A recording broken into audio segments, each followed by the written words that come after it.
오늘부터 새로운 주제를 하나 더 영상으로 만들려고 합니다. 인생 질문입니다. 인생을 묻고 답한다는 철학적인 개념보다는 좀 신학적인 개념을 한번 접근해 보려고 합니다. 사람은 착한 것일까요? 아니면 악한 것일까요? 매일 주님과 함께 살기 위해서 2023년 6월 7일 아침에 나누고 있습니다. 양승호 목사의 공의목회 유튜브에서 늘 올려주고 있죠. 함께 방문해서 함께 삶을 나눴으면 합니다. 나는 솔직한 편입니다. 그래서 쉽게 사람들과 교제를 할 때 좀 믿어지면 나의 약점을 종종 드러내곤 합니다. 나는 이런 사람입니다.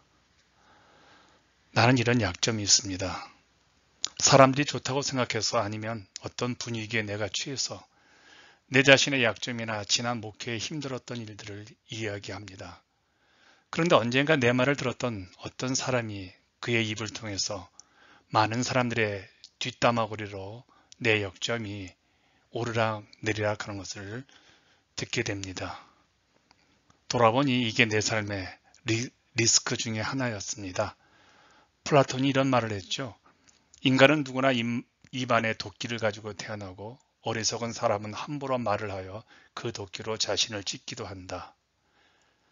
인간관계는 시간이 흐름에 따라 변질되고 안타깝게도 그 인간은 잔혹하여 타인의 약점을 통해 위안을 얻고 무의식적으로 타인을 비난하면서 즐기는 것 같습니다.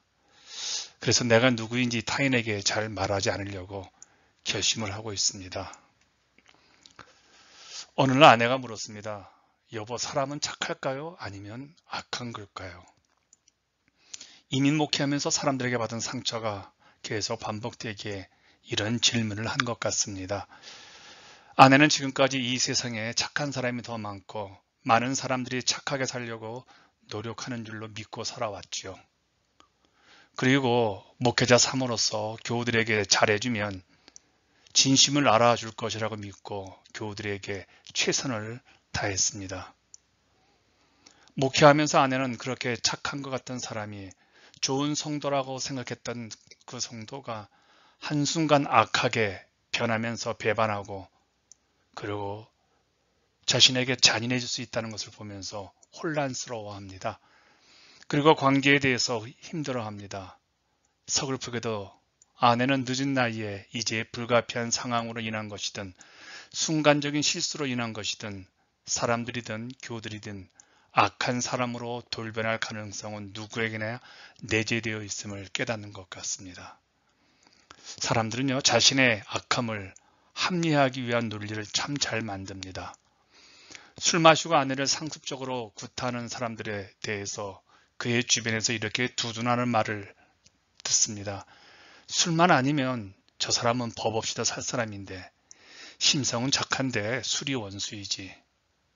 악한 사람이 원래 아니라는 겁니다. 착한 사람이라는 것이죠. 사람은 착할까요? 아니면 악할까요? 이런 질문보다 저는 이런 생각을 합니다. 우리가 기댈 사람이 누구인지를 분별해야 한다는 겁니다.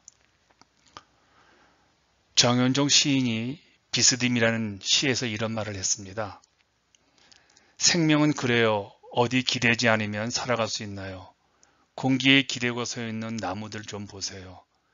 우리는 기대는 데가 많은데 기대는 게 맑기도 하고 흐리기도 하니 우리 또한 맑기도 하고 흐리기도 하지요. 비스듬히 다른 비스듬히를 받치고 있는 이요. 인간은 누군가에게서 기대지 않고 살 수가 없지요. 그런데 문제는 시인의 말대로 우리가 기대는 대상이 맑아야 우리도 맑을 수 있다는 겁니다. 나만 맑아야 하는 것이 아니라 나와 교제하는 주변 사람들도 맑아야 한다는 것이죠. 이런 이유로 우리가 기댈 대상을 함부로 정할 수는 없다는 겁니다. 사람을 잘 만나야 합니다. 외롭다고 덥석 아무나 기대지 마세요. 힘들다고 내 귀에 캔디, 좋은 말 하는 사람 그런 분들, 어떤 경우는 거짓말하는 사람일 수 있으니까 멀리 하세요. 하나님을 등지고 사람을 기대서 힘들었던 삶을 돌아보고 이제는 내 판단대로 기댈 대상을 정하지 말고 하나님께 기대고 그분의 음성에 순종하는 것이 좋을 것 같습니다. 왜냐하면 세상에는 하나님을 말하지만 절대적으로 하나님 믿는 사람이 아닌 것처럼 살아가는 사람들이 너무나 많기 때문에 그래요. 입으로는 은혜를 말하면서도 자기에게 불리하면 해칠 생각을 품고 사람들이 많지요. 달콤한 말을 하지만 독이 묻은 화살과 같은 혀를 가진 사람들이 참 많아요. 내가 맑은 정신을 갖고도 이런 자들에게 기대면요, 나는 혼탁하게 되는 것입니다. 그러므로 쉽지 않지만 기댈 대상을 함부로 정하지 마세요. 하나님의 이름을 들먹이면서 하나님의 성품을 저버리는 사람들을 주의 깊게 분별하고 교제해야 합니다.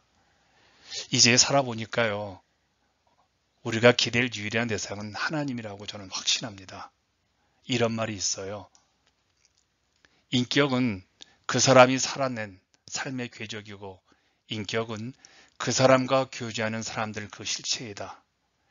인격은 내가 만들어 놓은 성품이기도 하지만 사실은 내가 교제하는 공동체, 내 주변 사람들을 통해서 내 인격이 영향을 받는다는 겁니다. 내가 나쁜 사람이면 내 주변의 사람들이 나쁠 수도 있다는 것이죠. 그래서 우리가 궁극적으로 기댈 대상이요, 우리의 창조주이신 하나님을 기댈 때 비로소 우리 인격의 실체가 제자리를 잡는 겁니다. 인격은요, 하나님을 기댈 때입니다. 내가 좋은 사람인지 나쁜 사람인지 더 중요한 것은 늘 하나님을 기댈 때 우리는 좋은 사람이 되겠죠. 여러분을 응원하겠습니다.